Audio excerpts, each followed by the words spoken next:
Whatever. All set, we're all Great. going. I'm sitting here today on the 10th day of August, 2021. My name is Simcha Willig, and I'm joined by Mr. Dr. I apologize. Dr. Leon A. Reich, Dr. Ari A. Reich, as we talk about his role and your role in the years leading up to and following Hakamat Medinat Yisrael. Okay. Thank you for speaking today about your story. Thank you. You're welcome. We begin with a question about your childhood. Could you speak for just a couple of moments about your early years in Europe? Well, my parents made a decision to make Aliyah, so I must have been about 8 years old, and my brother was 2 years younger. And my parents decided to go to Israel and settle there. They were living in Poland, in Katowice. So my life started with that because, you know, this is different from being in Poland, in Katowice. Now in Katowice, what was your relationship to Zionism when you were living in Katowice? Well, I was a young son. I mean, I wasn't involved in any of these things at the time. My father was a member of the what do you call it? The organization. So that's why involvement. That's when involvement is in the family, and my parents and my father particularly, is to be involved with Israel and moving into Israel and be there. So it wasn't my doing. I was only an 8-year-old kid. It was my parents. My own father was actually very interested in living in Israel and developing in there. Now when you... Excuse me, if I turn off that fan, is that going to get too hot in here? Is that all right if I do That that? should be If fine. it does, just speak up and let me know. I just so we can have this audio perfect. Okay. Want us to start No, again? it's all good. You picking up my voice? Yep, it's great. Okay. Whatever you're All right. It seems from your writings that in 1935 there was a certificate that was meant for another family that your family ended up using to make it to Palestine. Right. Could you tell us about that experience of moving from Poland to Palestine in those years? Okay. As I said, my father was a member of the organization of the Jewish organizations went to Israel. So my father was attending those meetings generally, weekly or whatever. And one morning he comes in and he says, "We had a meeting there. And there's somebody, the British was actually controlling all Palestine and so on. So they were issuing certificates of moving into Israel. There was another family apparently that got the information to go to Israel, and my father was at the meeting and they couldn't decide whether they wanted to know or not. So my father said, "I'll take it," and came home and we're going to Israel. That's how it all happened all of a sudden. So moving in 19, was it? Was 40, 70, 35 maybe? 35, it could be. Yeah, I was born 27, yeah. Now where did you move when you came to Israel at that time? At that time, my uncle, David, his name is David Raff, was my father's cousin, who was married to my mother's sister, and they made Aliyah to Tel Aviv, to Israel. He came in at a time in was 1933 or so. He got a job, and whatever, he was doing some manufacturing beds or whatever, and they were partners in the store, because when they got the idea to go to Israel, the store was owned by my brother, my wife, my father and my uncle. So he went in. We couldn't go together. So then, of course, at that point, that was like within 2 years. My uncle was in Israel working in some factory making metal beds or so on, frames. And then all of a sudden, when he was going to the regular organization meetings, and somebody else 2 years later got a certificate to go on Aliyah, and he wasn't ready to do that. My father said, I will take it. So he liquidated the store which he had in Katowice, and he says, we're going, and we were on the boat in the next 2 weeks. So that's how we got this. At that time, my uncle was already living in the Nachlat Yitzchak area. He was working nearby there in some factory, and so we landed there in their home. So we were back to business together. So, and my father and my uncle developed to become farmers. When I bought some cows, because my grandfather, who was my mother's father, he had a big farm back in the area nearby. So they wanted to do that as well in Poland.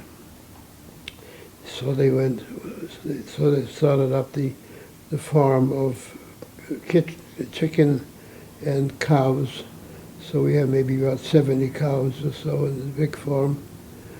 And so we became farmers. My father was by training, he was going in an engineer. So we ended up with that. So we got to Palestine, and we lived with my uncle in that house together, and that's what we developed. And when you came to Palestine, did you still feel very attached to your Polish background? Not really, not at all. Did you still speak Polish? Not that much. And what did you do on the farm? Well, I was an 8-year-old, so I wasn't doing very much at the farm at that time.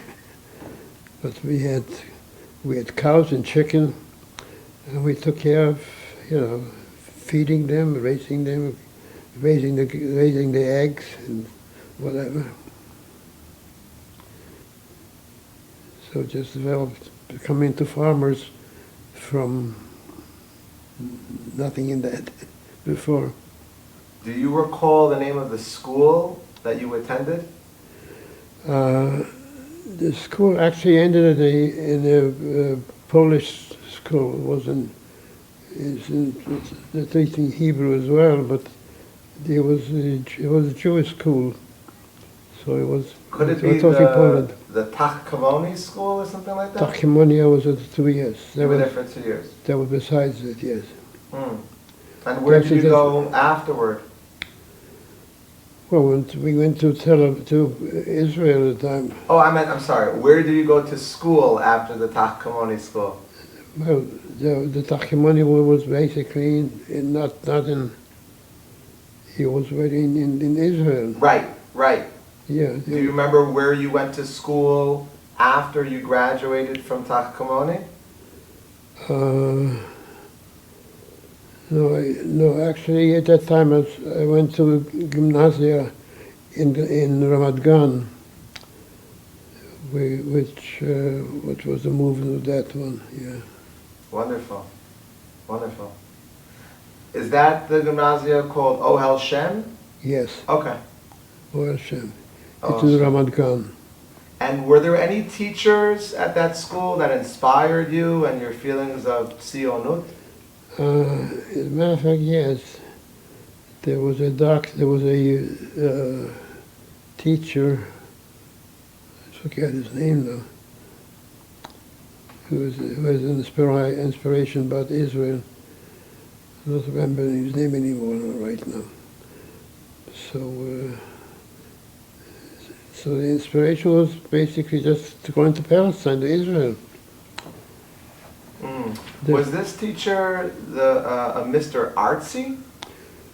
Could that be a teacher, Mr. Artsy? Archie was another, yes, right. Archie was one of the teachers, yes.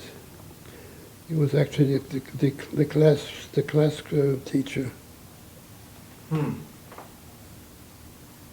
And I guess he taught you some of the Tanakh.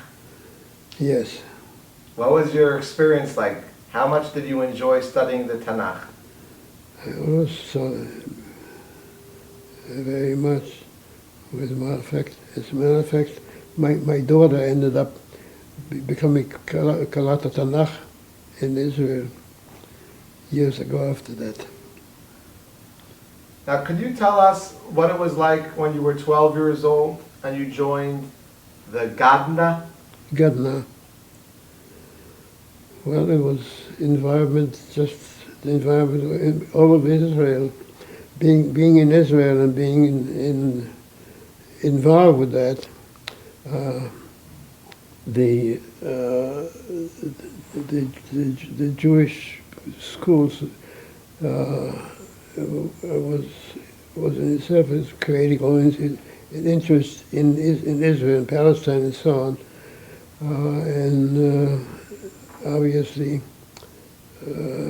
when I was in the group, it was what was it called,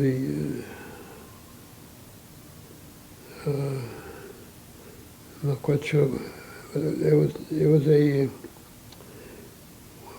we had these groups that used to meet with Hebrew teaching and all that, where we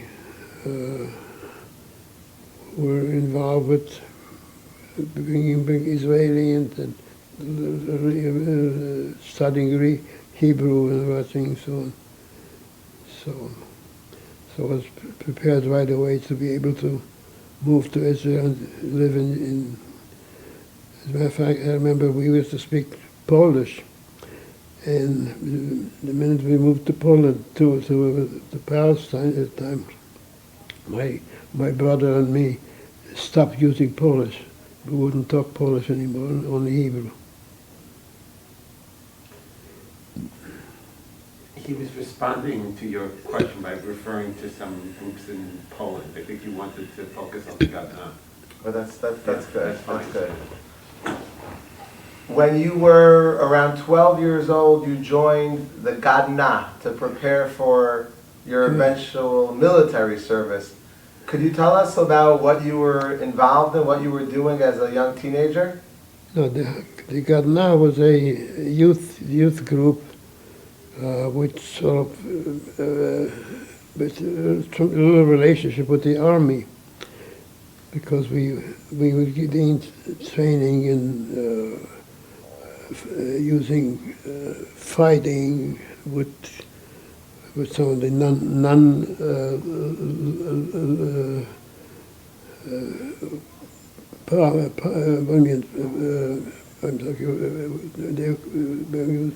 we were taught how to learn how to fight with sticks and Morse code. That was part of our training at that time. Is to just to be able to communicate with that, what we did. And what was your involvement with the Ma'apilim? with Yep. Some of the folks that came in on boats. What was your involvement with that during this time? well, by the time when it came to Palestine, Israel, it was a movement to bring in Jews from Europe to come to Palestine. Of course, the British was controlling Palestine, the area, and it would not allow Jews to come to Israel. So it stop them. So most of the coming were illegal, not permitted boats that were brought in the middle of the night, getting to remote areas of part of Israel, be able to unload them. So we were involved in when the boat arrived. We used to go all to the shore of that area and grab them in there and snitch them away into Israel. Wow. So that was one of the job you had to get in, because the British were trying to prevent more Jews to come in there, and they were actually trying to help the Arabs. So there was the fight already beginning right there. That was quite a contribution. Yes. And then you joined the Haganah. Yes, the Haganah as a youth. That was part of Haganah also as well. But I grew up with the Haganah and a commander and so on, in charge of groups and so on. So. Could you speak for a few minutes, Dr. Reich, about what you did when you joined the Haganah? Well, we had general meetings every Shabbos on this. There was something everybody was afraid to come in there, so we gave us training with weapons and with Morse codes and communications and so on. So we do that. Was an important thing. We had to do that in order to be able to deal with the British. Now, at this time, there was a doctor named Zeidner, Carl Zeidner. Could you tell us about your relationship? Yeah, no, he was not a doctor. He's a optician. What was his name? Zeidner, Carl Zeidner. He had a store, optical store in Nachlat Binyamin, the corner of something, so right near Allenby. So I was working for him at the time and getting training in terms of optics. So I was working in there. But basically they're just selling glasses and examining eyes and so on. So I got involved into optics right away from that time. And how did that help you in the Haganah? Not exactly with that. Just with the doing the communication with the what do you call it?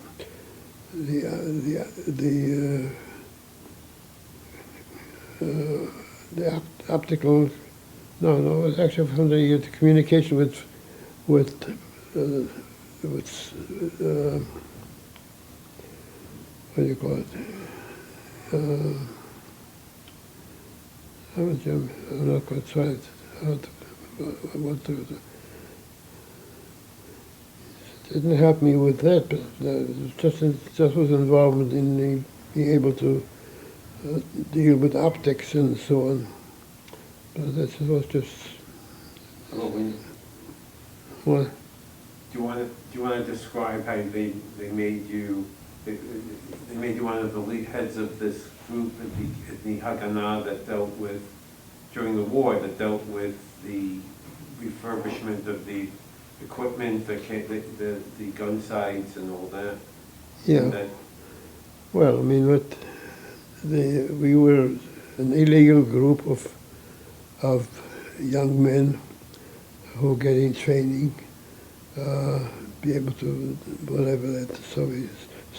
We use this snitching in Jews into that was part of our job, and training the group to be able to fight and to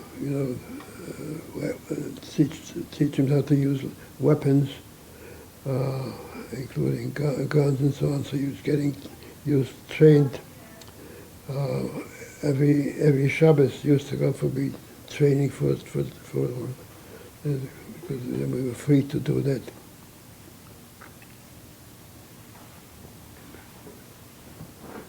When you were in the Haganah, you write about how you were located in the area of Givat Ramban, and then they sent you to the area of Kiryat Ono. Yes.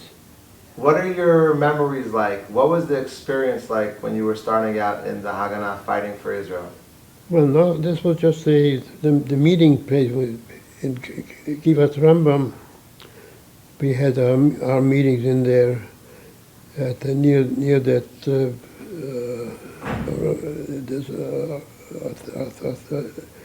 was a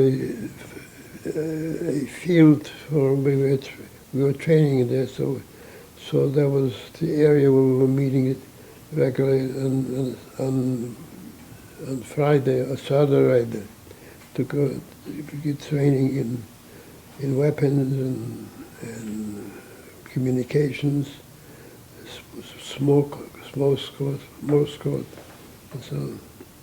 And how strict were you about kosher and following the Jewish laws during this time? Well, I was basically, the group that we had joined at the time was the group from the area where I came from, Nachlat Yitzchak.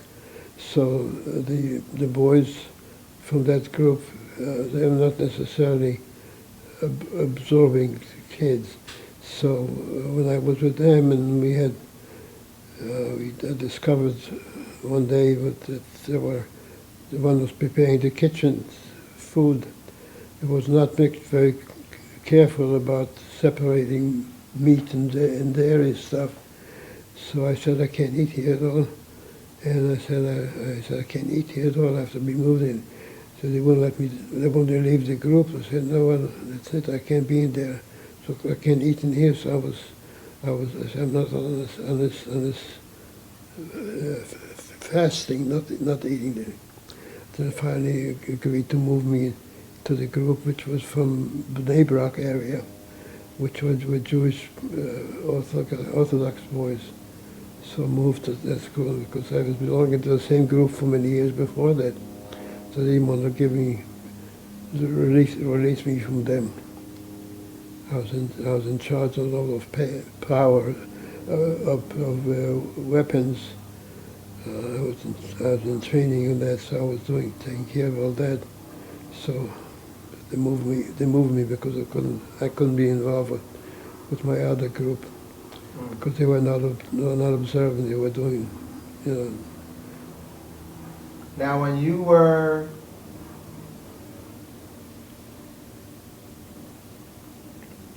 together with this group, I understand many of them went to go fight in Gush Etzion.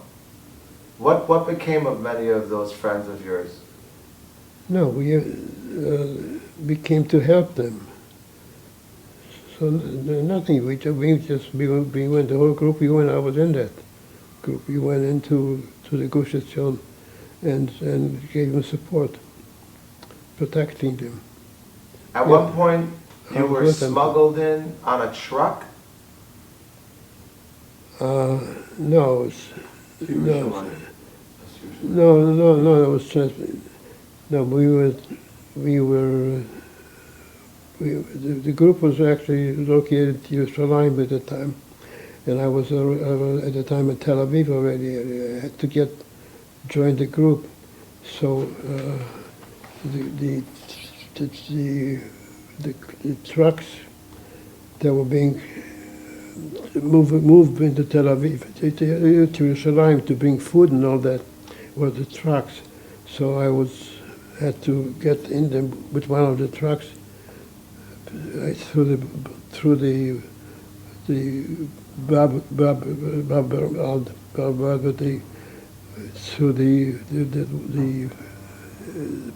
Israel, rather the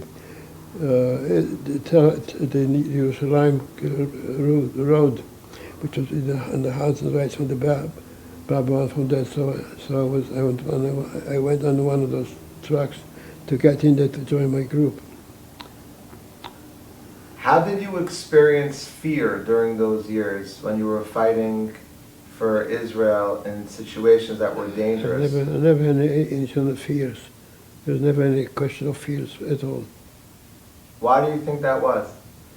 I don't know. I was fearless. I never had any problem of being worried about hurt or whatever. I was on it. That's the job. That's it. Can you tell us a little bit about what it was like to be present during the time of independence of Hakamat Hamadina? How was what? What was it like? What was your feeling when you were listening to meetings or hearing about the Hakamat Hamadina? Well, there was sort of the process. It was sort of happening throughout the country at the time. You know, the group that I was involved with was part of the Haganah, and the entire preparation to become, there was also to become a Israeli, and being involved. This is what's your job. This is what you're going to do. So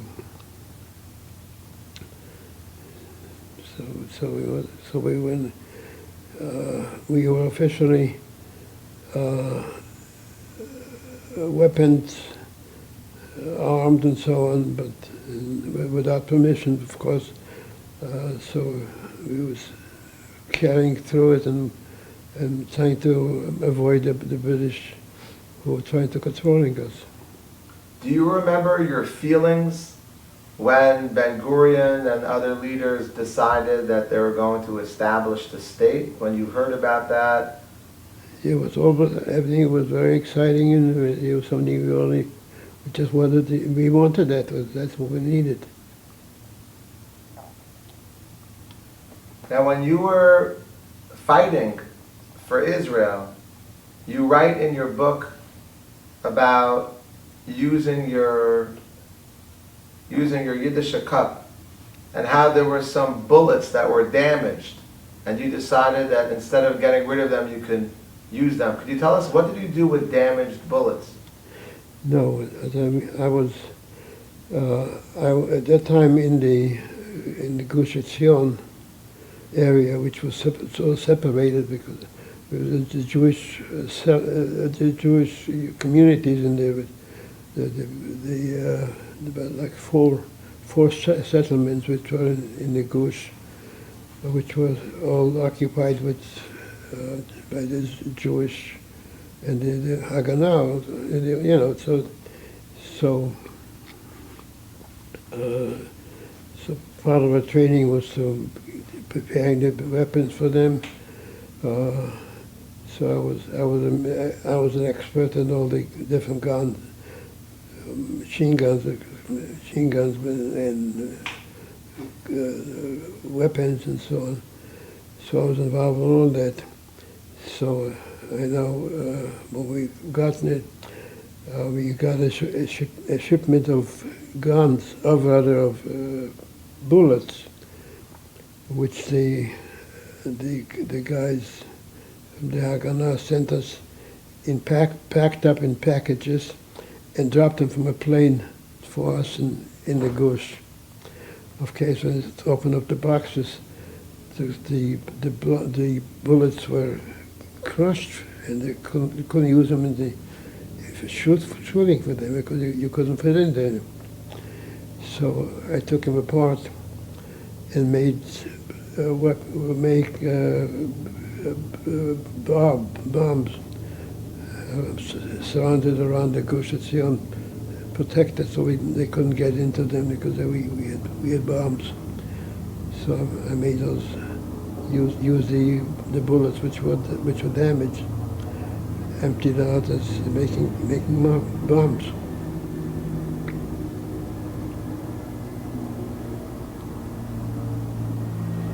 That was in Hartov, right? What's that? In Hartov. Hartov, that's the Gush. Hartov is Gush. That's right there. I know. Hartov is the Arab Libbet, which was near them, and they were friendly Arabs of ours, so we were near them. It seems like from your book that you often would use your chachma to look at a situation and to make it better. Yes. How do you think that affected what you did with the optics and the various scopes for weapons that worked or didn't work? Could you tell us about some of the repairs that you did in the Israeli army to help the soldiers? Yeah, well, because most of the weapons we got all for the Haganah were taken away from the British supplies that were in the north of the British. Egypt is on the end up and the British was already occupying the area. So we got weapons from them, and we sometimes they were fighting the British, the German, who were in the army in the North Africa area in there. So we got a lot of their weapons that they abandoned it, and we took it, and then a lot of them were damaged and so on. So I was able to dismantle them and use them from different uses, like empty the bullets and make bombs out of that and whatever else. So make better use out of them. That's also a great contribution. Yeah. Did you get any materials from Czechoslovakia at the time? Yeah, we got our weapons from Czechoslovakia, which was selling anybody to them and to the army or to the British, because they were selling it. It was just so we got that. So their weapons were useful for us, for them, for our fighting the British, be able to protect ourselves. I know it's a difficult topic, but could you please speak a bit about your involvement or your non-involvement in the Altalena affair? Altalena is one of the boats that was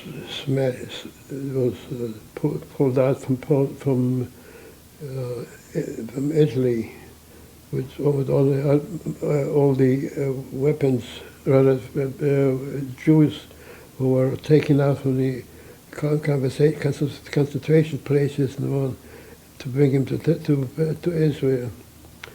So the boat was filled up with Olim. These were from Haganah, from Irgun and so on, and we used to bring him into Israel with boats which were not allowed by the British. The British Navy was sending in at the time protected. So we were involved in being able to sneak him into Palestine, about Israel, to be able to fight for them. So, What did the command of the Haganah say should be done to the Altalena? no, the Haganah, Irgun was the one who bought the boat and had loaded up with weapons. And of course the Haganah, with his Tadrut part, he was always worrying about the revisionist people being able taken over from them. So they would try to sabotage that whole boat. The boat was brought in, and they were told about them that this was coming in, and you had negotiated with them that they're going to get a certain percentage of the weapons from that. And yet Ben Gurion was always worried about that the Irgun group will take over control. So they were trying to provide that when the boat was coming in there, to try to attack of it and to sink it. So we went against them. With my group was also asked to do that, which of course I'm not going ahead to go. It's true, another Jew, so I'm Arab.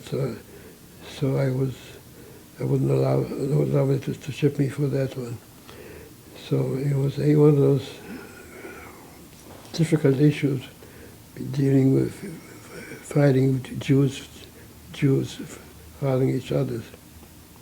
So I was against it, and I wouldn't join with the. I mean, I was against the control of it.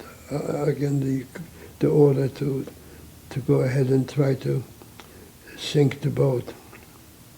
Could you tell us again, if you don't mind, why did you say no when you were told to go do this mission?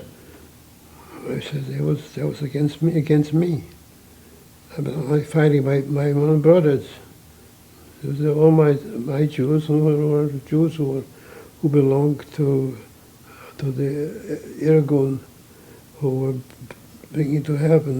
They were being used to protect the Jews. I mean, when they brought the boat in there, it was actually intended because in Jerusalem, he was in great control with the Irgun.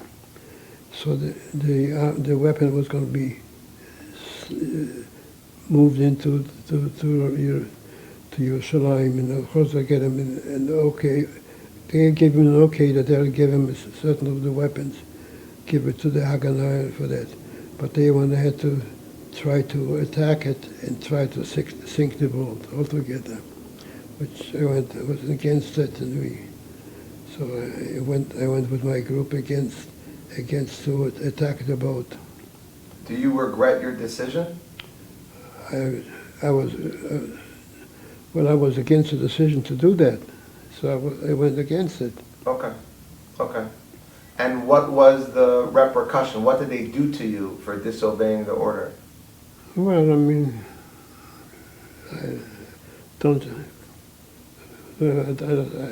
you're not going to get me to do that, so don't tell me yet.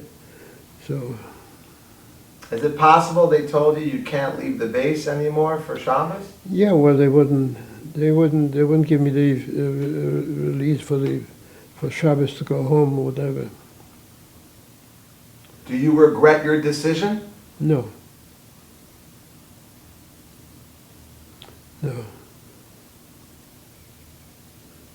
Wrongs were wrongs. It's always against it, and I would always be against it. I wouldn't go with it. There's no question. Now you chose a different career. You did not want to be an army man for your whole life. What was your experience like, though? When you look at your years fighting for Israel, how do you feel about those years? Well, whatever I did, I did what was supposed to be done, and I felt right doing it. But then again, when they wanted me to take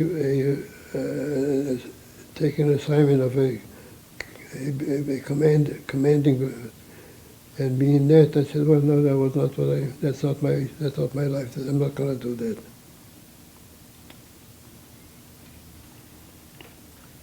Could you tell us a bit about the Alexandroni Brigade? Alexandroni? Yeah, what happened to your friends in that group? Nothing happened to them. They lost a lot of men in there. The group is, there were several groups of different, I think, command from the under the Haganah, but so Alexandroni was the one I was involved with it. So nothing happened to them, and we did our job and whatever. But Was there an event that took place near Kiryat Gat, where there was a tragedy that happened to a large group from that brigade? Fallujah. Where? They called the area Iraq Manshia. Does that sound familiar? There was some unfortunate mistake, a military mistake, and a lot of your friends were killed?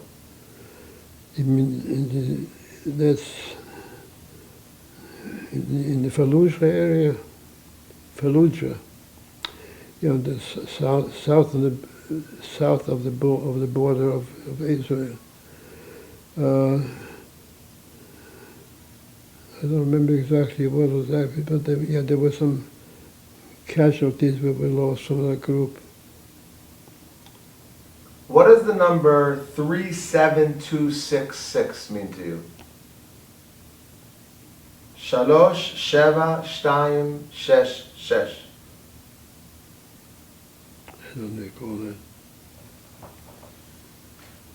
I think that was your official number as a fighter in the Israeli army. Oh, okay. But here's my next question for you.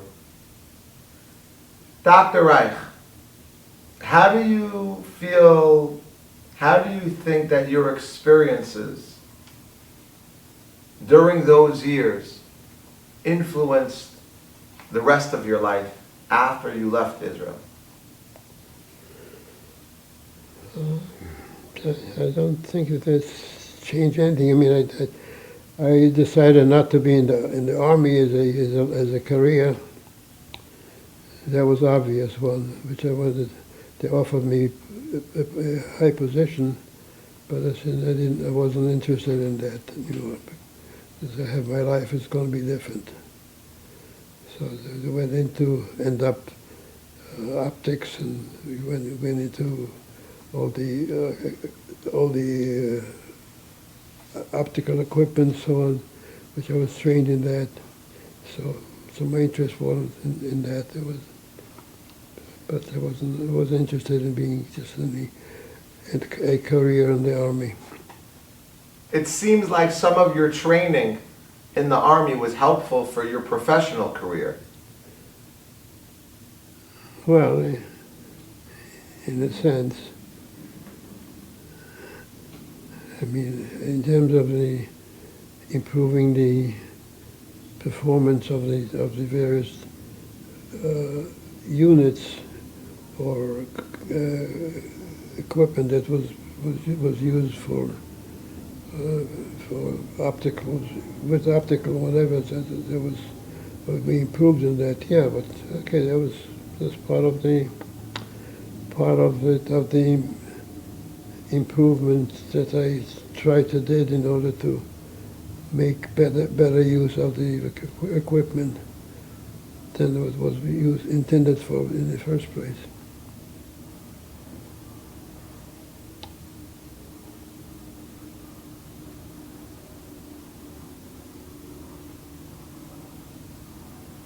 Dr. Reich, is there anything that you want people to know about your time serving in the Israeli army? that you haven't mentioned, something that you're proud of or something that you believe is really important for Jewish people to know about that time? Well, I was entirely involved with the army, but it was not. I chose not to take a career out of it, but my support of it was always very strong. I think it was very important to have it. A well-trained and well-equipped army to be able to protect the country and stay in the state. So it was no conflict about that. And what has your attitude been about Israel and about the army since you left? What happened to the army? What is your attitude? What are your feelings about Israel once you moved to the United States of America? What do you still think about Israel? What's your attitude? What are your feelings about Israel? It's just as strong as always before. There was no less. I feel strongly about the importance of the country and its army and its equipment and so on. I felt it was a very important thing.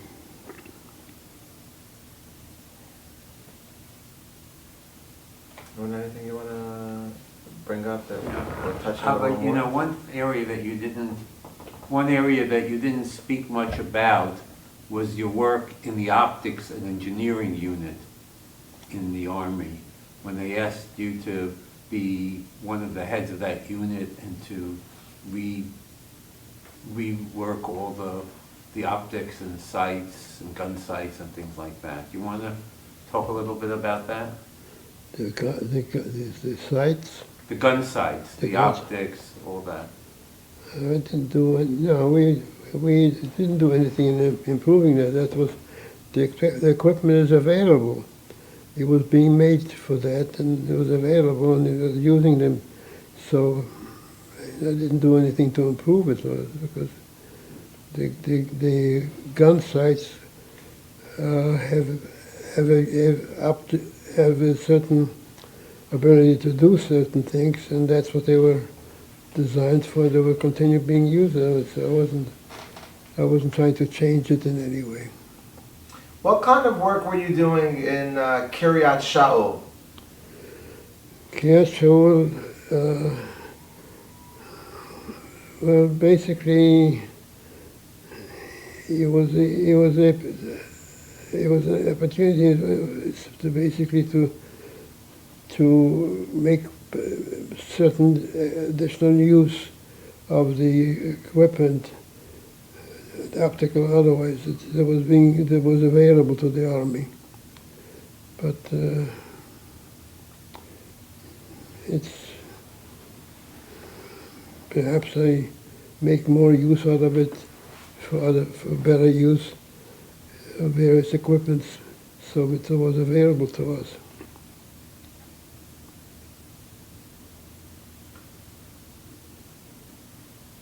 Well, thank you. Thank you for your time. You're welcome. And thank you for speaking about your experiences during all of those years. We really appreciate it. You're quite welcome. It's been my life.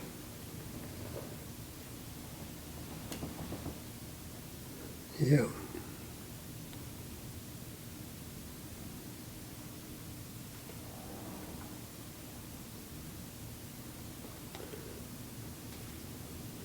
I always had a feeling that I did something which was necessarily important and was able to be available for the army and for the Israeli country.